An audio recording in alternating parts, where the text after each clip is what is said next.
Hi guys, welcome to a new video of Formula Dean.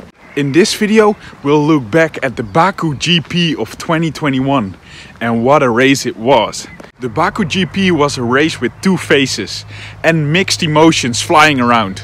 The first half of the race was pretty dull. We saw pole sitter Charles Leclerc losing places to Hamilton and Verstappen right away, which was kind of expected because the straight line speed of Ferrari is still a lot better than it used to be.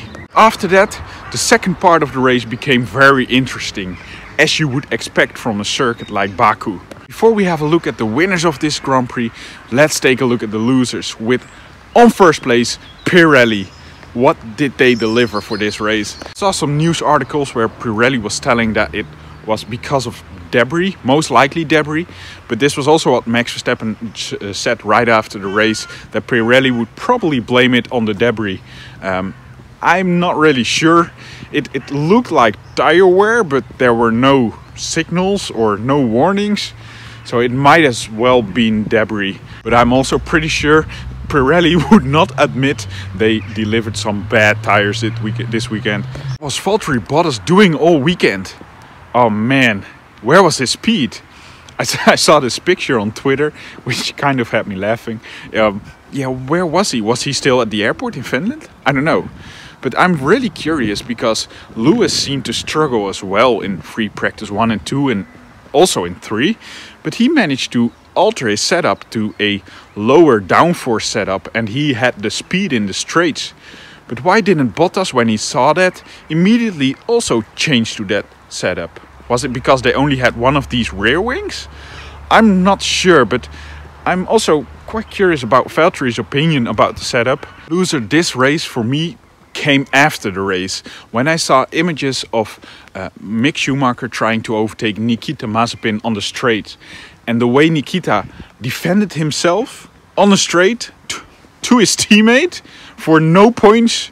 I know Haas can't do anything about him and probably Günther Steiner won't even tell him off, but this was just ridiculous and very dangerous. I think a lot has been said about Nikita Mazepin already, but when you look at Mick Schumacher's onboard, I think it's unbelievable that this guy is in Formula 1 currently.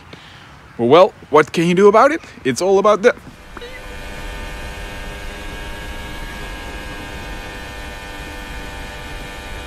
As a Dutchman, my emotions ran a little high when Max ended up in the wall.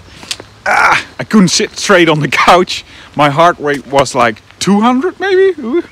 But after that, I was not rooting for Hamilton to crash because I'm not really into crashing at all. But for Lewis locking up in the first corner after the restart, championship-wise, it was the best news we could ever get. I saw a lot of people on social media arguing that Verstappen could have maybe have some blame himself because he was pushing for the fastest lap, maybe overheating his tires too much, but I'm not buying it. I think it's either debris or maybe some wear issues from Pirelli, but he definitely wasn't pushing. No. After the overcut of both Red Bulls on Hamilton, I have to say I was really impressed again with Hamilton. He held his calm a little bit better than in Monaco, and he stayed on their tail, which I was not really expecting. The Mercedes was so slow in practice. After the race, we kind of immediately heard a team radio of Hamilton about the magic switch. Was it turned off or on? And it was about the brake magic button. There seems to be a brake magic button in the Mercedes. As you could also see from an old picture of the car of Nico Rosberg, there's a sticker inside his cockpit also mentioning the brake magic button. And what it does, it helps the Mercedes heat up their brakes during a safety car or a virtual safety car. But I think maybe Lewis hit it with his, I don't know, with his arms or legs. I don't know where the button is. So when he tried to outbrake Perez in turn 1, the brakes weren't home. I felt a little sorry for Hamilton as well, but thank God for the championship. Man, we need a fight at our hands because next track, Paul Ricard, France, it's probably gonna suit the Merc.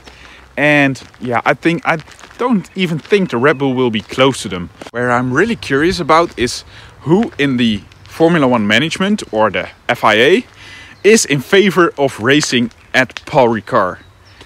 It's a terrible track, not even only to look at it, but also to drive on it. And I'm not sure about other layouts of the track. I haven't seen them, but people are saying that the other layouts are better or give better racing. But please try it. No one wants a dull race, and especially not at Paul Ricard. For the Baku GP, what a wholesome podium that was. The most wholesome podium for a very long time. With Gasly, with Vettel, and of course with Sergio Perez, who has proven to me today that he is no Alex Albon. I like Alex Albon and I think he's a great guy, but he just lacks some fighting spirit. And you can say anything you want about Perez, but he's got the spirit. And we can also safely say that Pierre Gasly is doing an amazing job at AlphaTauri. And I don't really get it, because most of the time the AlphaTauri is just the Red Bull from last year. Car which has been designed for Max and where he has been so terrible in 2019. But he seemed to get a hold of it and he adjusted his driving style and he did a magnificent job the whole weekend. And Tsunoda also wasn't that bad. And my most wholesome moment of the weekend, maybe it's because of my age, was the moment when Alonso congratulated Vettel. Man, this Vettel guy, I know he's been a little hot-headed a few years ago in Baku with Lewis Hamilton, but he's changed and he's so more chill and calm, and man, this guy just deserves the world, don't you think? It was a terrific race weekend with a great outcome, and I enjoyed every bit of it. From practice 1 to practice 2, Formula 2 races were also quite okay, but man, do I love this sport. Nothing beats a weekend like this. Please, if you have enjoyed this video, don't forget to give a thumbs up or subscribe to my channel. I will be posting a lot more Formula 1 content. And if you disagree or agree with me, just leave behind a comment, and I'm looking forward to your opinion.